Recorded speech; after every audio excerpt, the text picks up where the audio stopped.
Hello, you're listening to Talking Utter Slot, the Slot Car podcast.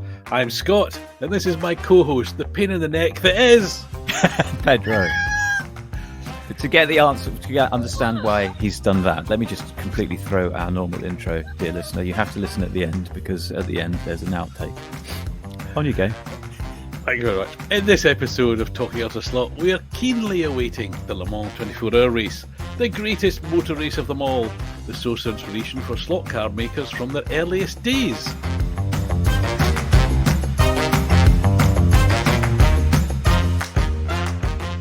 I'll also be telling Pedro how much fun he missed at the Abergavenny slot car rally. Racing is life. Anything that happens before or after is just waiting. The famous and often misquoted lines from the best motor racing film ever. That's right. Herbie Goes to Monte Carlo. No, that wasn't a good joke earlier. It's not a good joke now, but of course I mean them all. I'm laughing. Too late. But anyway, it's the waiting. Of course, I am waiting on Le Mans. I've been looking forward to Le Mans for most of this year. In fact, some of last year, since the new rules were announced, and the hypercars and Ferrari and Porsche coming back and all sorts of good stuff. And it's finally there. It's sort of, hopefully, by the time this podcast has been published, it'll be literally just 24 hours or so away from the race starting. So I'm going to be staying up as much of the 24 hours as I can, albeit in front of my telly with the close proximity of plumbing and a kettle, unlike the old days when I used to go and camp at the track. Lightweight. And there was no... Absolute lightweight. First time I went, I didn't have a tent with me, and I was gutted that I fell asleep for 20 minutes at some time about 5 o'clock in the morning. Fortunately, as I was relying on, the French weather played fair by me, and I was able to sleep out and not get too cold. But these people who take tents and caravans and campers, lightweights. Well, I've done all of that. The first year we went, it was on a bus and we didn't have a tent, so I had to stay up all night, and you couldn't even go back somewhere and sit down. I remember buying a cup of onion soup just to hold to keep warm. What was the first time you went then? 1983. Oh, you're hardcore. Wow. 83. 83. Oh, good call, I think. I'm struggling to think what would have been running. Oh, it was the sort of second year of Group C. So factory Porsches plus the early customer ones and some sort of... And some optimistic dodgy spice things. A lot, well, more optimistic rondos and all that kind of thing, and WMs. Right. So there was still that flavour of things you could cobble together in a garage that people would bring and run. So which was good. Had no idea what was going on, of course, because no internet or Radio Le Mans in those days. But every hour on the hour, the track tannoy would have the top 10 positions in English. So that was the only way you could find out what was good. That was it. Wow. There was no other way of finding out what went on. But nevertheless, I loved it and I went a few times. But now that I'm old and I enjoy comfort and the ready accessibility of plumbing, I like to watch from home. And to be honest, you see more because the television coverage is wall to wall. You can follow in-car on different cars, or you can watch the track feed. You can listen to the Eurosport commentators. You can listen to Radio Le Mans commentators. You can follow the lap times on the lap. There's so much information that it's really great. And I love endurance racing anyway. And I think this Le Mans is a bit special because it's the 100th one, and we've got all these great cars. And we talked about this earlier. We've both been looking forward to the Garage 56 NASCAR, which is a Chevy something or other, which Jenson Bunsen and Rockefeller and Jimmy Johnson are driving. So it's been allowed in. It doesn't really fit the rules, and they've kind of cobbled it together. And we were both looking forward to the noise it was going to make, and it doesn't disappoint, but it's also pretty quick. It's great. I want to take issue with looking forward. I do have a old European view of it, and I'm curious about it, but I'm not super excited. I was blown away when I looked yesterday and it was like 4th on the timesheets, and I think we both watched a video that Bunsen, that Jenson Bunsen man, Bunsen burner, and here we go. Here's the gag. He was quite literally setting the timing. Well done. Quality. Sorry, that Well was a done. genuine spoonerism. Jenson Button was only 200. No, 2 seconds. I don't know. He was 2 somethings off the top times, which is quite impressive. And I commented in a giggly way at how preposterous the machine looked, and particularly with that plexi rear. Well, we can't call it a wing. It's a wall on the back. It's a dam, an air dam at the back. But it'll be interesting to see. It will be interesting. Okay, I am moderately curious about how it goes. Is it going to just destroy its tires? Is what I want to know. Will the torque just eat them up? Well, one thing that Jensen said was because they were worried about how fast it was going to be through the fast corners, because it's going to go, it accelerates very quickly, hits an aerodynamic brick wall. But I mean, but it manages to keep. But they were worried about through the fast corners, was it going to be really slow? And apparently it's not. But he said it's got a bit of understeer. Now that doesn't sound good on an endurance race because you're going to have to commit. But they're not. I mean, they're there for fun. They're there to give a point of interest for American viewers who don't follow endurance racing, and for Europeans who don't follow NASCAR. It's already done its job in a way. The only thing I'm slightly disappointed of is the livery is a bit subdued. Dull. Yeah, I would have thought something a bit more pizzazzy, but there you go. Can't have everything. Well, I was slightly fearful it would have the stars and stripes all over it, as is the way that God bless them, the Americans love their flag. But it's pretty subdued. Maybe it's currently running in some kind of, I don't know, testing paint job, and it'll get a bit more exciting nearer the time. I wondered, looking at it, whether or not anyone other than those fools who do the 3D printing would knock one out, as it were. No. It's right up Carrera Street, I would have thought. Exactly my thought. I thought it's a kind of Carrera kind of car, that one, isn't it? Yeah. Well, we'll see. We'll find out. I think, would you buy one if they made it? Certainly not. Well, there you go. Let's encourage the maker. I wondered if they would make it. I didn't say I'd buy it. You wouldn't buy them.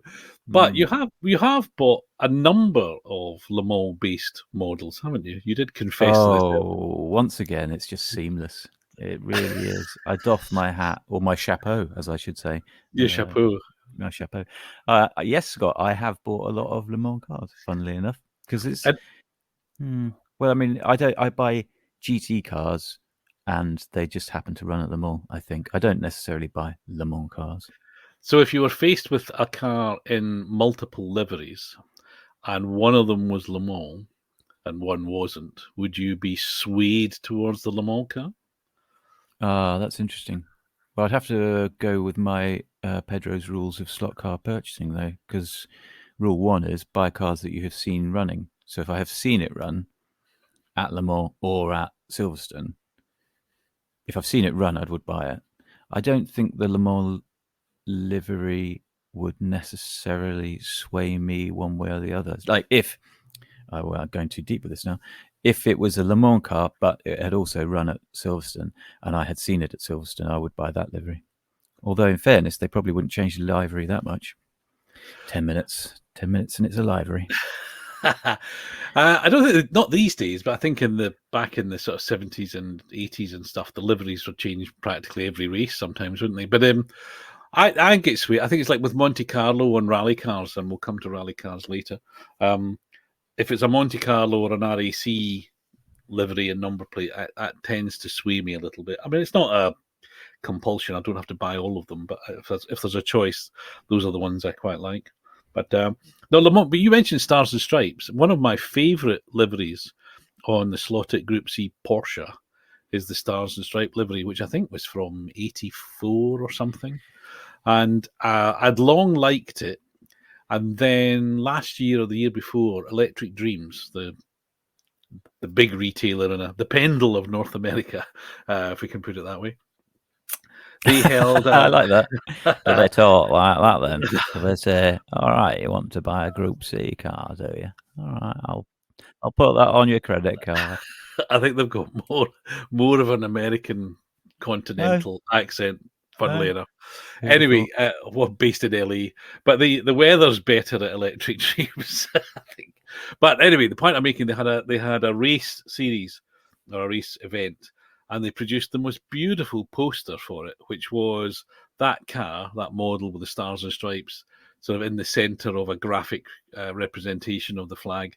And it was so good. They were selling a poster of it, a sort of A3, A2 poster of it. But the postage from America to here just made it insane. But it was very nice. But that car is a nice one. You're going on about the car, and I'm absolutely struggling to picture it. I do not recall seeing that particular livery on the Porsche. It's one of those liveries, because it was literally just the flag, and I think the only thing written on it was "Spirit of America" from memory. You sure you're not thinking of that Mahusive Corvette nightmare that had Spirit of America on it? Or am I getting that wrong? Oh, two old people talking about stuff they don't know. I'd have to do live Googling, but anyway, we can look at that. It's a 956, and it's basically just stars and stripes. There's nothing else on it, race numbers. Which always begged the question, who was paying for it? Because there's no I'm sure the American taxpayer or the US Tourist Board hadn't paid for it, so I don't know who paid for it, but that's a secondary condition. It's a lovely looking car. Dealers probably paid for it. The Whittingsons. Oh God, we haven't got a lawyer, have we? No, we haven't. Not yet. No. It has got some sponsorship on it, but not a lot. Sachs apparently supplied some suspension bits. I think that's the trade. The trade stuff that was it Kramer that run it or Yost? I can't remember. I'm struggling to find anything other than pictures of models of it, to be honest. Yeah, and none of them being slot ones. I see that one completely eluded me. It is actually quite a nice livery. It's not what I imagined. It's quite, it's okay. I'm going to say it's there. You go. It's okay. But it had completely escaped me. I did not know they had released that one. Okay. 1986. It actually managed third place. Allegedly. I was there. There's another one I was there. I like that idea. Things you've seen. Oh, dude! My respect goes up if you were there in the Group C era. I knew a mechanic on the Jags that Tom Walkinshaw took probably in 87, 88 or so. If he took Jags there in those years, I don't know.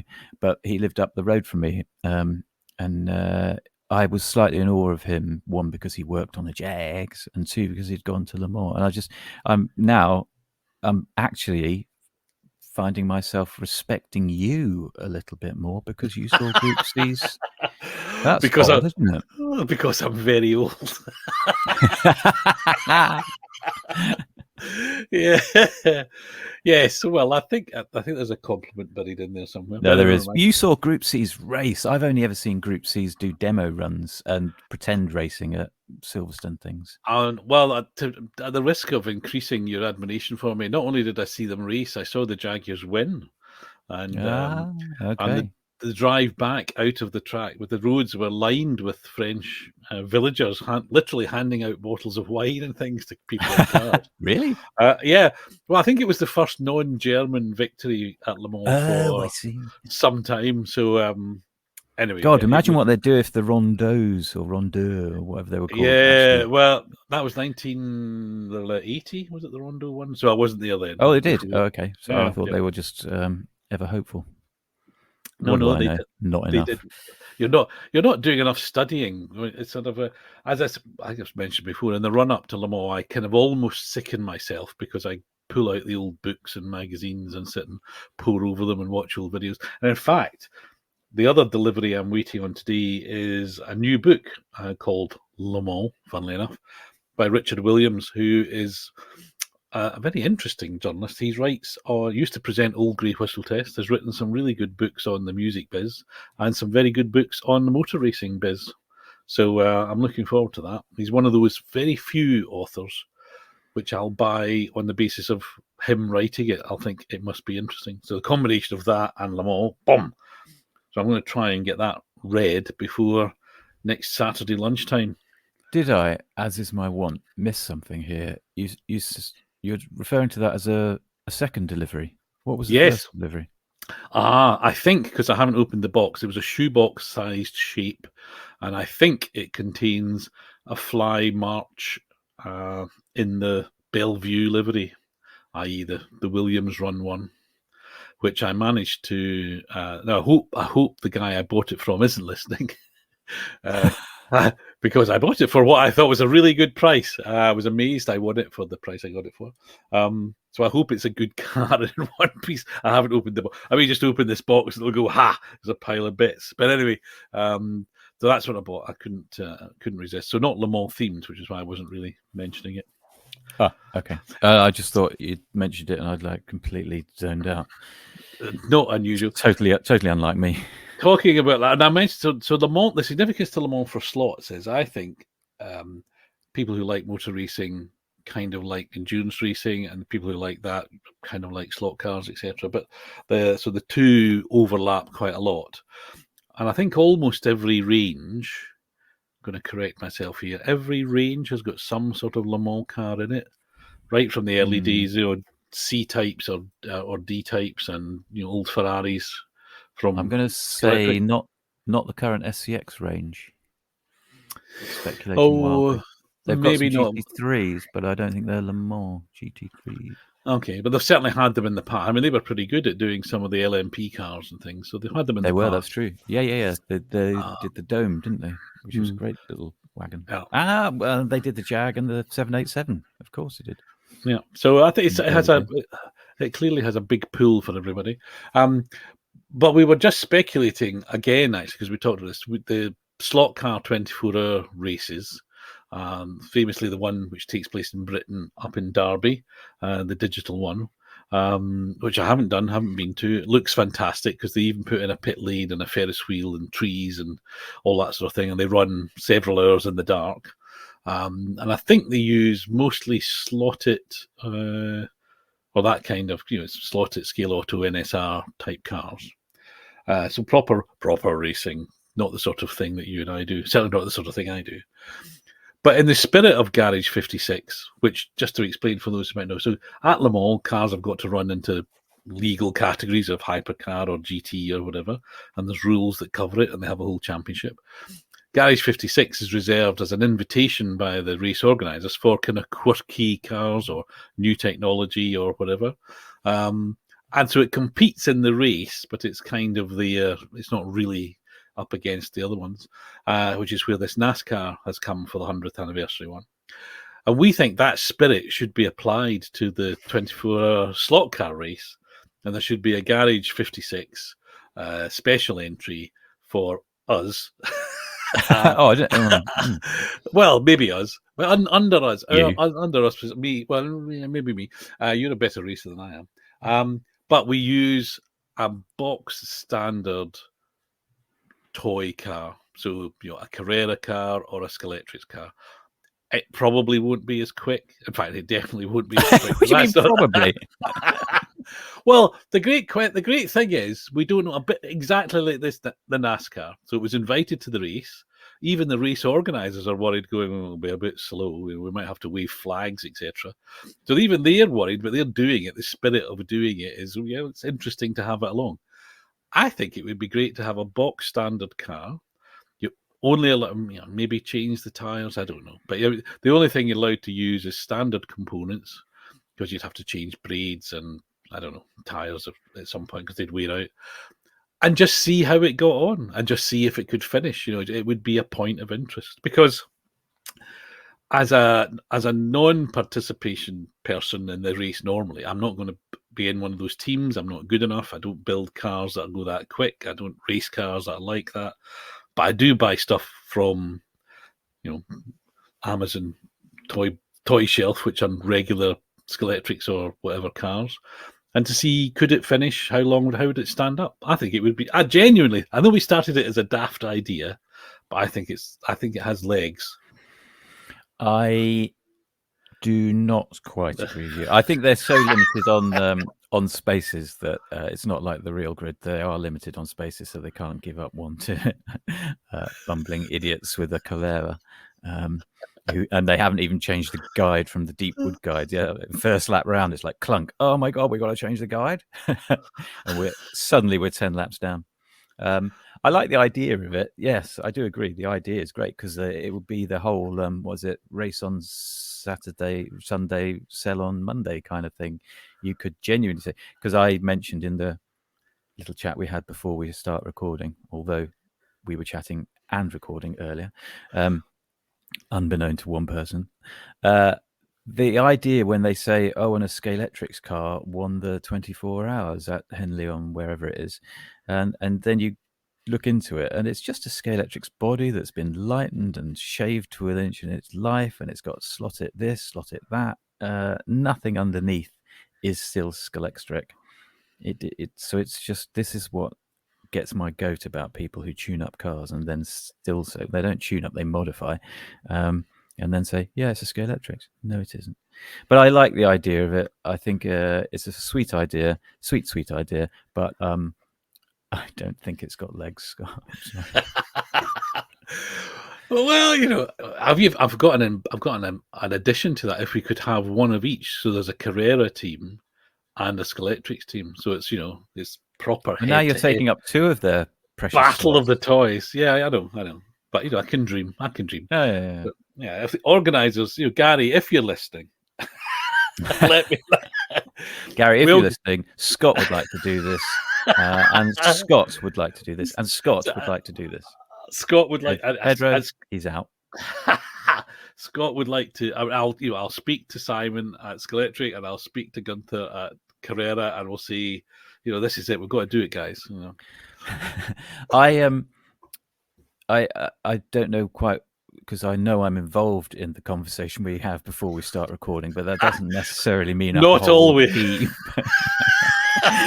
So I just wanted to say, I don't know whether you would plan to go off on one now about Abergavenny, but the Le Mans race, it looks like something you'd like to have a go at. The Abergavenny thing you did at the weekend, I've seen some photos now, and I kind of have that, I don't know what it is, FOMO. I actually did mow. I missed out, and I feel like I missed out. And but don't tell anyone, certainly not you. It looked like you had quite the tracks looked great, and I'm sure that was quite a laugh you had. Tell us about it, Scott. Or do you want to do that at a later stage in this podcast? No, you just want to move me on from it. I think the fact that you're encouraging me to talk about slot car rallying is a huge step forward. It was very good fun. I had a great time. I wish you were there.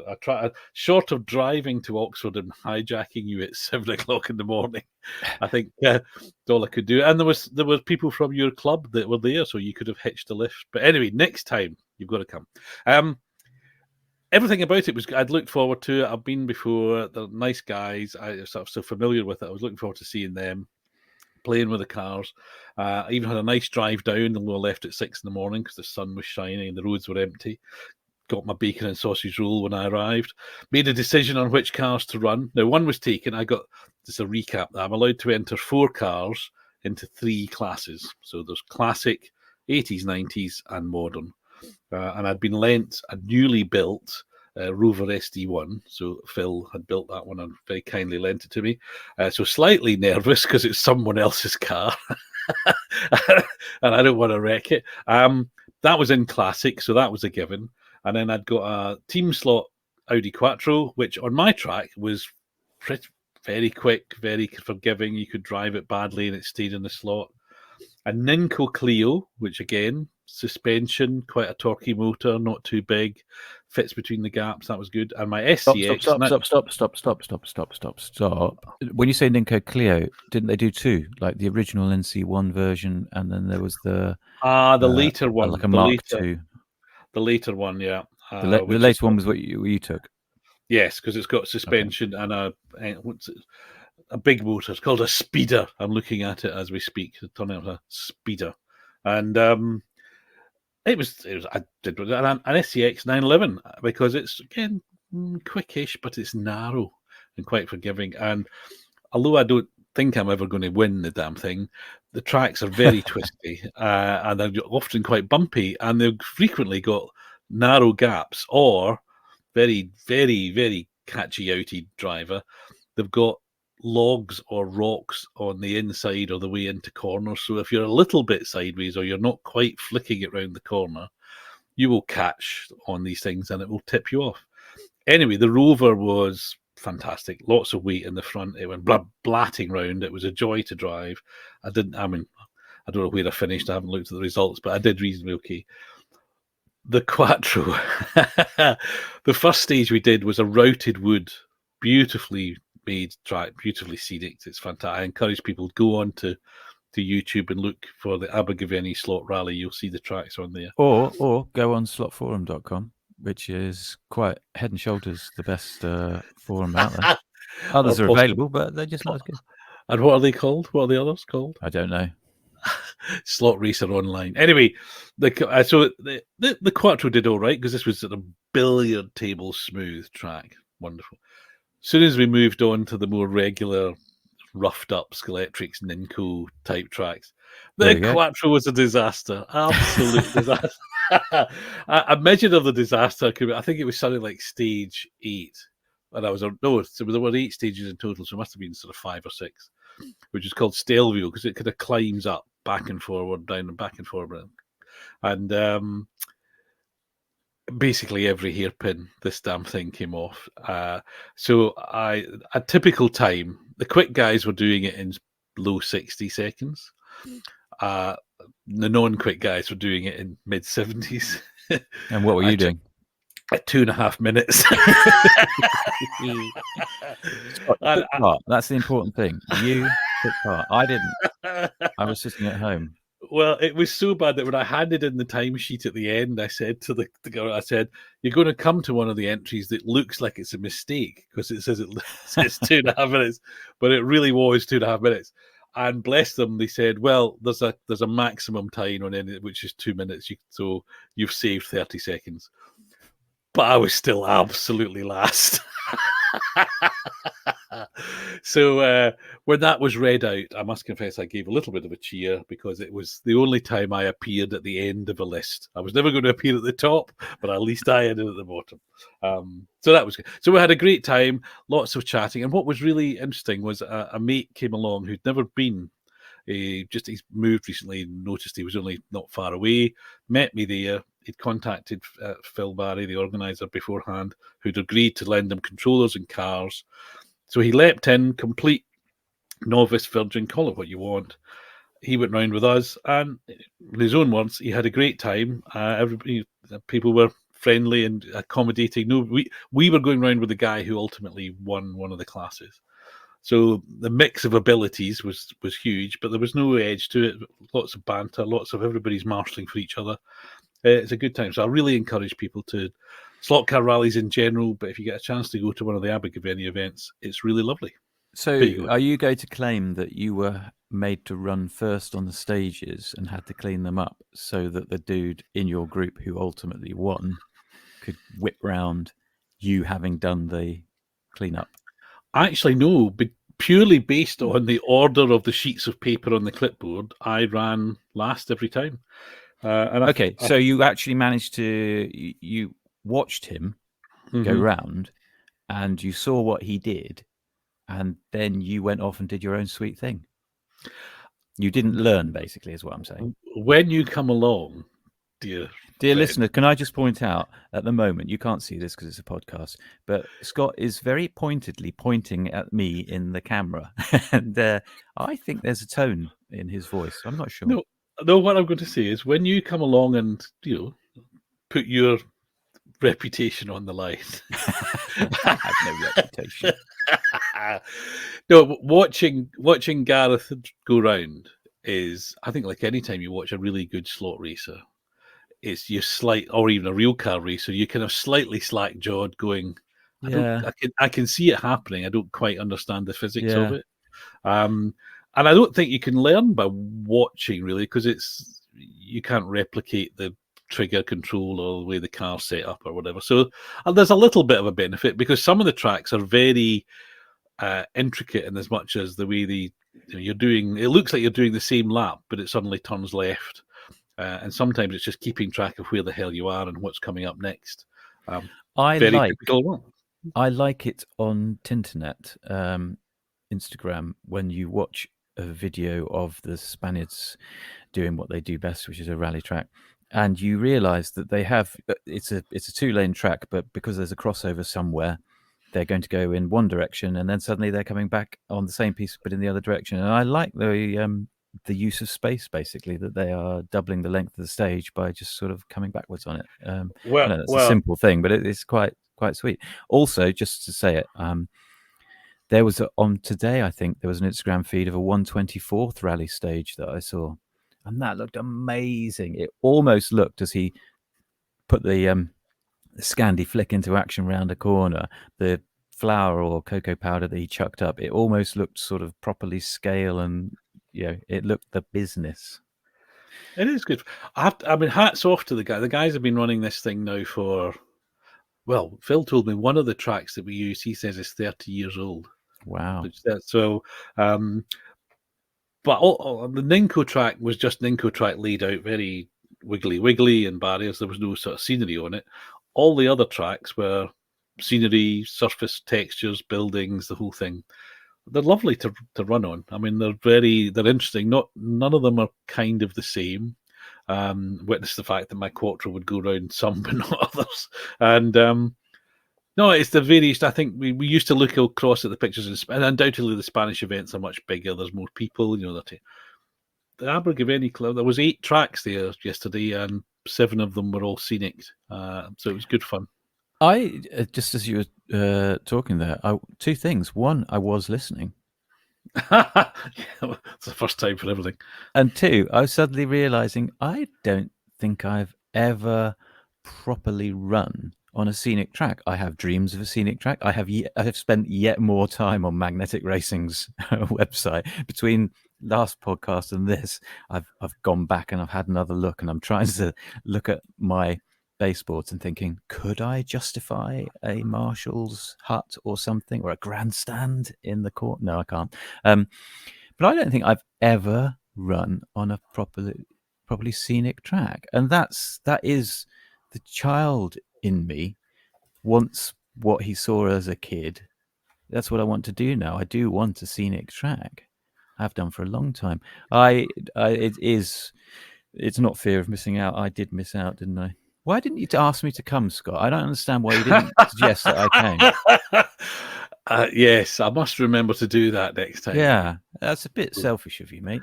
You miserable git. Anyway, what I said, if anybody wants, go to Swift Slots or YouTube channel. There's a little video which shows you the tracks, but particularly for you, it shows you one which is called I can't remember now, but it's the new one. It's the routed one, and if you want a scenic track, it's beautiful. It's beautiful. It's got everything you would want: overpasses, underpasses, banked corner, buildings, lighting. I'll actually take this opportunity for the listeners now, the imaginary Canadian, the 2 Americans, that guy in Sweden. You can tune out now because effectively the podcast is finished. This is just directed at one person who I believe listens, and I believe has made a routed track. And he claims he's made a routed track, and he claims that he'll let me race on it, but I haven't. That hasn't happened yet. He claims he's busy working, but I don't believe that. He goes off twitching, for goodness sakes. So yeah, I might get to run on a scenic track one day, maybe. Okay, let's resume normal podcasting. Sadly, lost the audience.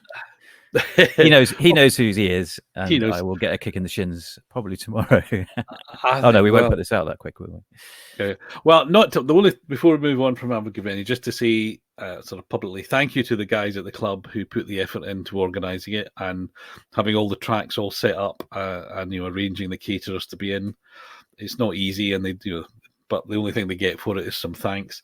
Thank you for. Sorry, how many punters do they get? 20 odds, I think. Wow. Okay. I didn't do a head count, but that sort of. I was expecting more. Oh,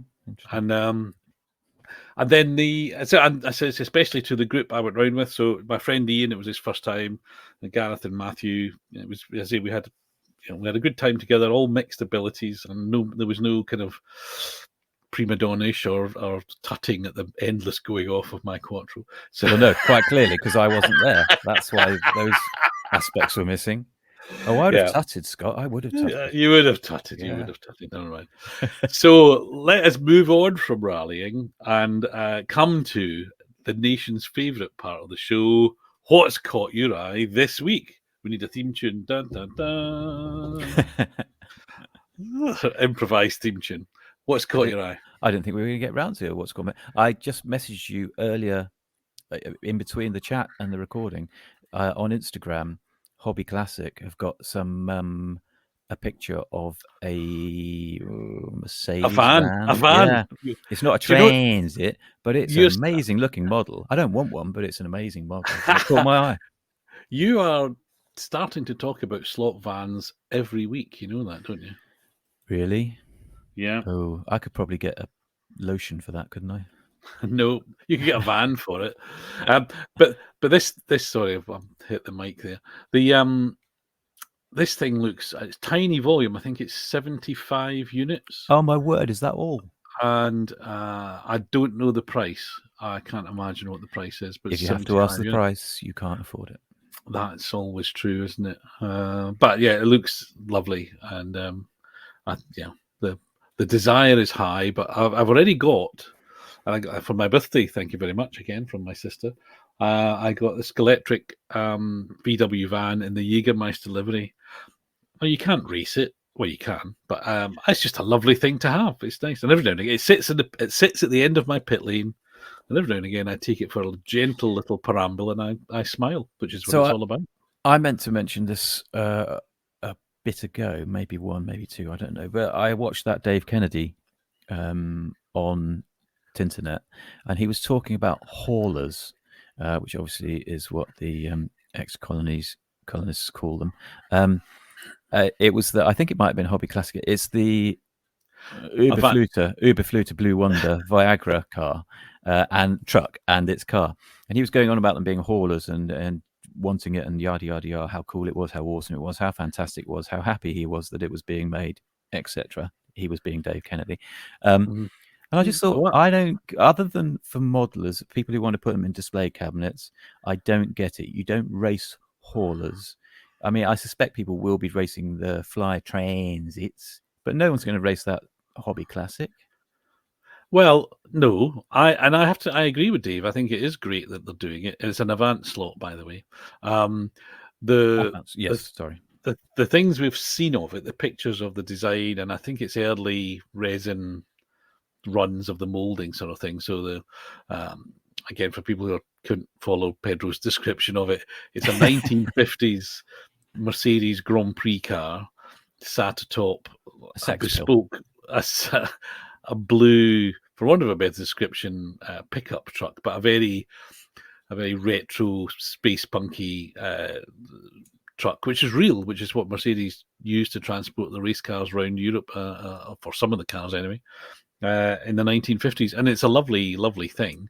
And I don't deny that it's not a lovely thing. I don't deny it looks like it's going to be a beautiful model. I just don't understand why would you go to the bother of putting, a guide and a motor in it, because you're not going to race it. It's going to cost you a fortune. If you do put it on the track, you'd be scared. Or I would be scared that you'd crash it. It's like, I don't get the point, and it annoys me because it's wasting valuable resources that the world can't spare, and it's not wasting them on things that I actually want. Well, leaving aside the fact that you're a particularly narrow view of the world, I've got, I personally have little quad bikes. I have the aforementioned Warsteiner van. I even have a lunar buggy slot car. Yeah, that says a lot about you.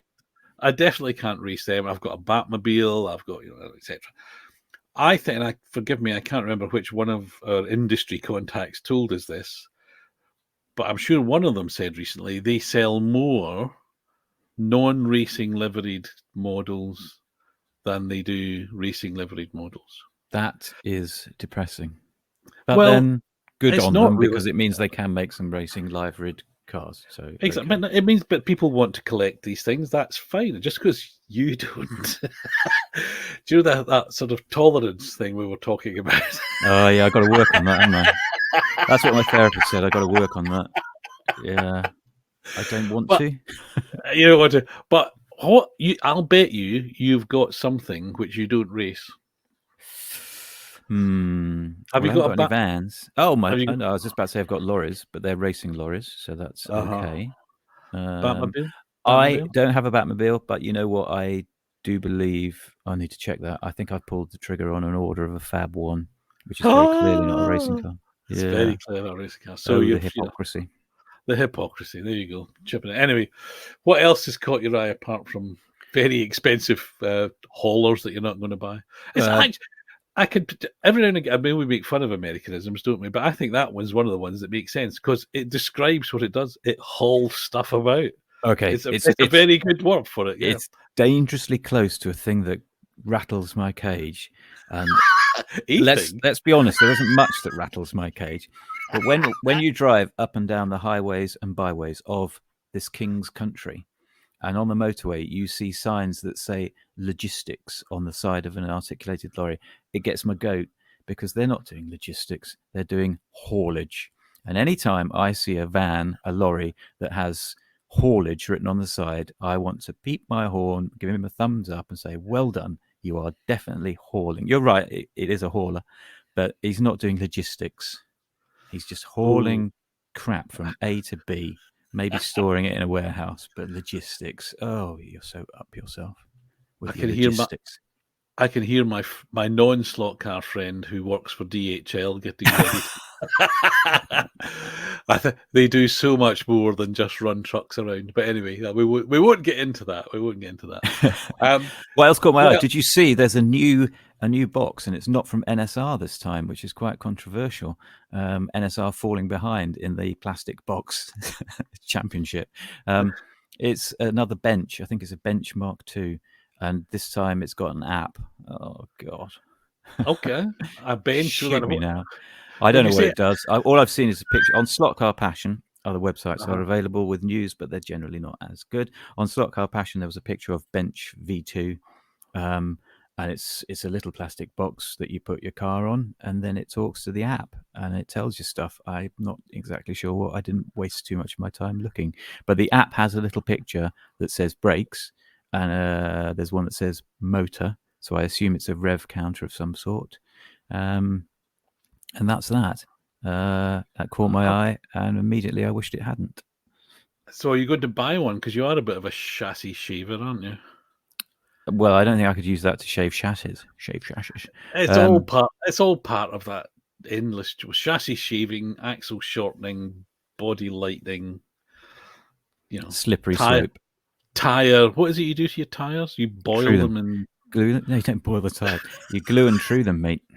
Glue and true them. Oh, did you see we had a comment on our YouTube video that friend of the show, I hope he's a friend of the show, I consider him a friend of the show, Dave Slaughterer, was correcting me on that tire true of what you saw, and I saw. This is going horribly wrong already. Because I I think saw you so. I said it might be made of 3D shenanigans, and he said no, it's cast in resin, and he's going to do a review on it soon.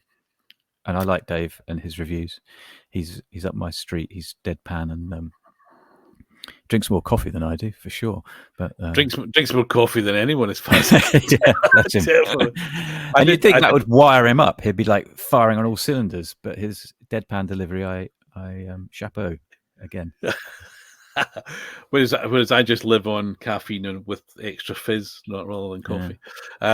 Jolly good. Well, I'm going to say because I've been so obsessed with my rally preparations, which clearly were wasted. I meant to point out to you the reason your rally preparations failed so miserably was hubs. I bet you didn't buy any hubs, did you? No, I could have sold you quite a few.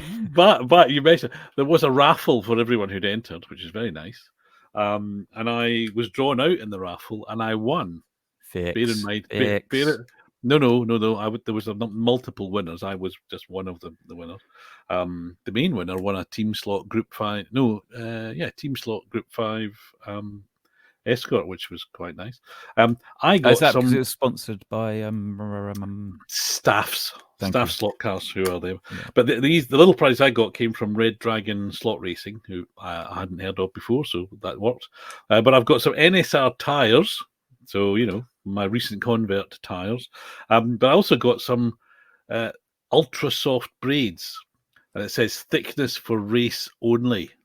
So I don't know whether they last literally 20 laps and fall apart in the sort of True Lotus style. So you may find that in your Christmas stocking. You just used the phrase, I'm paraphrasing it, but you said something like, I am a recent convert to tyres. That sort of implies that you were just running around on hubs before.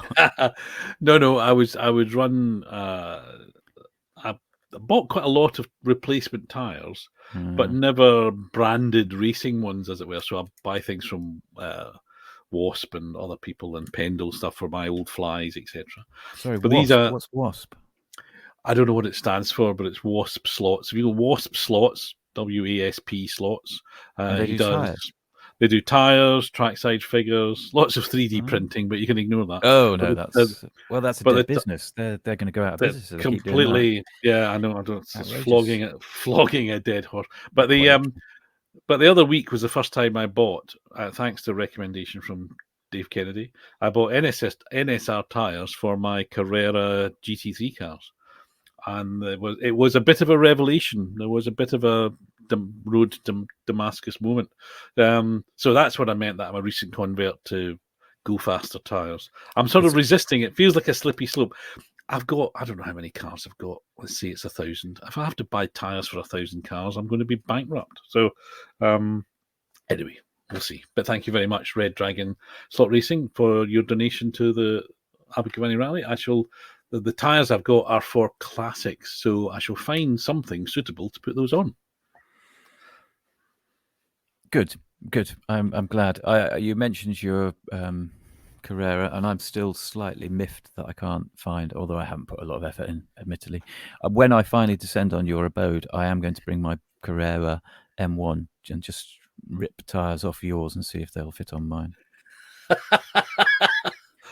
I want that car to run. I love the look of it. I love it, but it's got crap tyres. Well, if you go on to Wasp slots, none of these people are paying for these name checks, by the way. Feel free to donate if you want to. But no, if you go on a Wasp slot, I'm sure they do about 40 different tyres. They're not urethanes, are they? I always think the small cottage industry people are putting out urethanes or silicone. No, yeah, you see, it's silicone you want to avoid. Urethanes, urethane is just rubber, isn't it? It's just just a posh word for rubber, I think. No. I'm no chemist.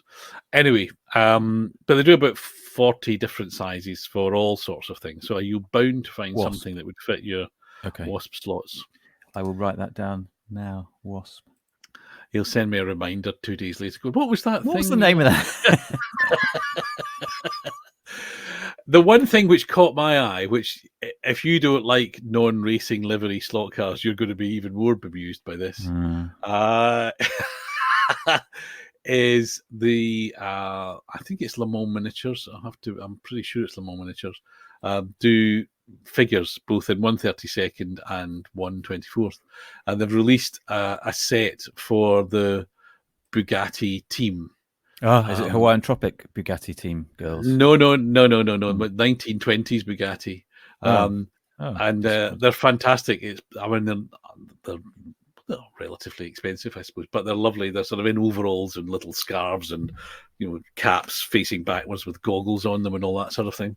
Yeah, that's a lot more clothing than the Hawaiian Tropic girls. That's a lot more. I genuinely, not in a smutty way, although it probably is. I hope for the 100th celebration, 100th centenary doodah thing this weekend, they do this have... is Le Mans you're talking about. Not my birthday, it's Le Mans, yeah. Hawaiian Tropic girls were part and parcel of Le Mans for a long time, weren't they? They were scantily clad in crocheted bikinis. I mean, the crochet of the 70s. What a time to live. It was never a fashion I thought particularly flattering, and it's obviously in latter life I've been used. Well, we find different things attractive. Let's leave it at that. But Hawaiian Tropic Girls. And do you remember in Formula One in early 1980s, there were the Jacobatzi girls in very scanty red bikinis? No, don't remember that. So I'm off to Google. All of which is terribly not appropriate. And I was interested, an echo from my past life, that at the BTCC races at the weekend, that the Toyota team had eschewed, is that the right word? Had shunned the using of scantily clad or even very well clad young ladies to be the grid number holders. We'll use this. And they'd got in some burly blokes. Bet that went down well with the BTCC crowd. Well, they got in burly blokes from the Mission Motorsport charity, which is a very good cause. The guys who are they worked with Toyota, so it was a nice to see, and I recognised one of the guys, so it was quite good fun to see him holding. I don't want to get too controversial, but if they were called grid girls, well, are they now called grid them or grid theys or grid blokes? I don't know. Well, no, you can't do that because that's genders, Scott. So they'd have to be grid thems. I think you'll find I can. Yeah, I think you can. Can I just say before you say time to say goodbye? I was excited to see, I think on both the Slotted and the Pendle accounts, the announcement of new stock coming in. Oh, I was so disappointed that I know where this is going. It was two white cars, and white is just no. You'd never make a white electric car. Sorry, it's just you don't do it. And two, it wasn't the Maserati MC GT3 Paul Ricard, or indeed the BRM. I'm now getting a bee in my bonnet about the Marlboro BRM. Those cars just are never going to appear. I told you the Maserati was made. They were on a shipping container. They were nearly here, but there was some rough seas off the Bay of Biscay. Container fell in the ocean, lost forever. Well, why didn't that happen to those Chaparrals, which, as I said to you, are just foolish cars? Why? I don't understand the excitement for those things. They're just dull. They're white and they're dull. This very much, the fault with that very much lies with you. Chaparrals are very interesting things. Okay, engineering-wise, they're interesting, but to look at them, it's like, is that a GT40 that went wrong somewhere? I don't know. Oh, they're quite quirky, and I think Maurizio, one of the Maurizios at Slaughter, is very fond of Chaparrals. I believe that to be the case. Yes. Yeah. So I think it's why I have hopes, dreams that maybe one day we'll get an RX-7. I forget the name of the cigarette company, but the one that ran Bathurst, the Great Race. Sorry, because Maurizio, one of the Marios is also into RX-7s. Oh, I see. So I wonder what the connection with Chaparral was. That was a bit left field. It was Maurizio. Sorry, we're losing. Well, the plot. We've gone on too long, Scott, and we're losing the plot. That's always the case. We started laser focused as per. On Le Mans. As per, laser focus, and I was recording and you weren't aware. Yeah, you person. You did. He said a bad word. Yes. So Le Mans, back to Le Mans. Back to Le Mans. Predictions for top 3. Go. I don't know who's running. Of course you bloody know who's running. It's Ferrari, it's Porsche, Toyota, Cadillac. Oh, I'm not interested in we've gone there. I'm not interested in the hypercars. I'm more interested in Michael Fassbender doing well. Oh, interestingly, I think from what I saw, the car is no longer in the green livery. Oh, controversial. Yeah. So, but you know, who would I like to see win? I don't think I'd like to see Ferrari win because I don't like Ferrari. I don't want the BMW to win because I don't like Beamers. It's not entered, so you're safe there. It's not entered. No, they're racing in America this year. They don't do the World Championship till next year. I think I remember. Yes, you're quite right. I remember something about that. I would like the Jag to win. I'd like the Jag to win. You retrospective quotes at you. Or the Mercedes. The Jag or the Mercedes. There you go. Definitely not either of those. I actually, genuinely, I would like to see the Glickenhaus do well. Just because of that whole plucky, garagista or whatever he called them. They have less professionalism about them. I'm sure they're remarkably professional, but they're the little guy. Sorry, that's what I'm looking for. They're the little guy compared to the others. I think I sort of know what you mean, and it's very much the position for them. And I know fan favourite and all that, and particularly when they switched to the blue livery from the red one. But, and the drivers are all very well briefed every time they get interviewed. Oh, yeah, well, the car hasn't been evolved, and it's the same car that we started 3 years ago with, and because we haven't got the budget.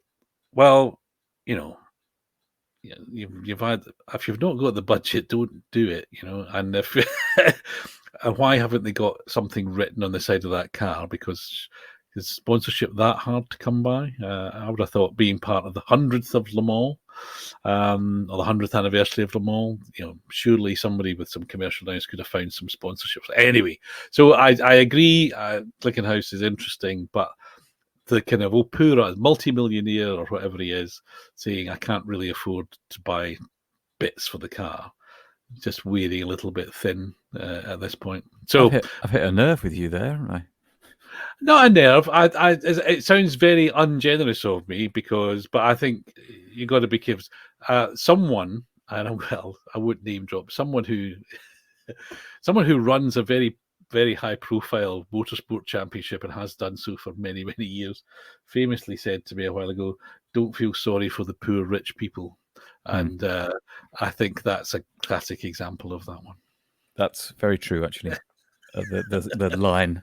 I don't know about Glickenhaus setup, but the line of "Don't feel sorry for the rich people." Don't feel sorry for the poor rich people. Poor rich people, sorry. They're not, rich people who can afford to build their own Le Mans cars and go running them are not short of a bob or two. But anyway, on that somewhat controversial bombshell, we mustn't borrow old Top Gear cliches. But anyway, on that damp squib. That's good. We must you haven't asked me who I think is going to win Le Mans. That's because you don't care, do you? I don't care. Who do you think is going to win Le Mans, Scott? I hope it's Toyota, not just because. No offense, but Toyota are becoming the Audi to me of Le Mans endurance racing generally. Very clever, very clever. Just stop. Stop. I don't want that. The reason I want them to win is that obviously I know a few of the guys, and I think that's the connection, which would be nice. But I think they do suffer from this, or they're only winning because there's nobody else there, which is not really true. But I'd like them to win this time when there's Porsche and Ferrari, because I think they deserve it. So that's why I would like them to win. But for a Ferrari win or a Porsche win, Ferrari win would be a thing, wouldn't it?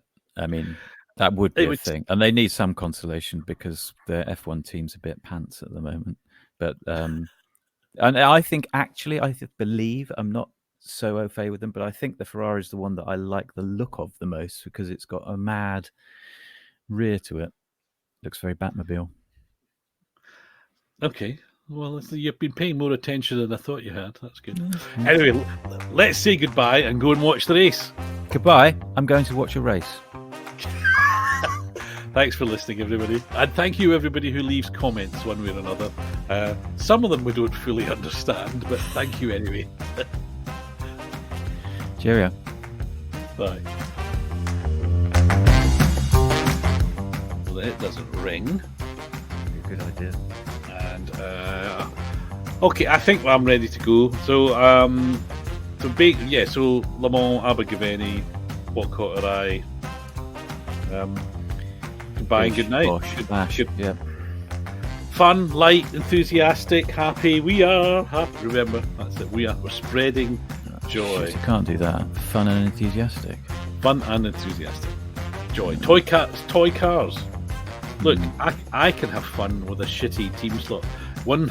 Can I just point out, you are aware I'm recording this? No, you're not, are you? Yeah, the thing's recording you. Douche canoe. No, it isn't. Look at the 43 seconds, 45 seconds, 46 seconds. You actually missed the countdown. I completely missed the count. Well, don't use this then. I didn't know. I didn't will use it. Don't use it. All right, so I've got to start, have I? Okay. So you got to start, yeah. That's. Oh, give me professionals. Count me in. In.